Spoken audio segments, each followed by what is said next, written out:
Вот такие стеллажи для 300 горшков с цветами изготовили работники городского зеленхоза. Сооружение установили вдоль дороги, ведущей к Таласскому аэропорту. На посадку цветов у рабочих ушло 2 дня. Когда появилась идея, мы решили воплотить ее в жизнь. Все эти цветы мы выращивали с зимы в нашей теплице. И вот теперь высадили все в горшки. Здесь несколько разновидностей.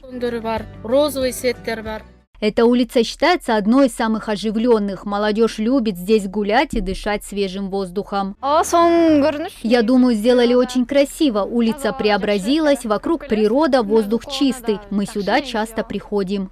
В этом году зеленхоз постарался озеленить все центральные улицы Таласа. Например, возле городского рынка тоже были установлены стеллажи с цветами. Такая красота порадовала местных жителей.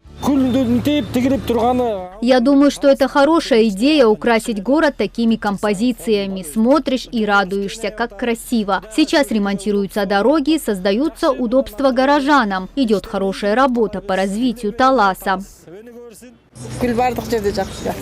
Там, где цветы, там всегда хорошо. Мне очень нравится, настроение поднимается. Всегда улыбаюсь, когда прохожу мимо таких клумб. Этим летом в Таласе высадили 33 вида цветов. В целях экономии средств мэрия города открыла специальную городскую теплицу, где цветы выращивают из семян, а не закупают. Мадина Низамова, Кайнар Ормонов, Таты Бюбю, Кенджи Акунова, ЛТР, Таласская область.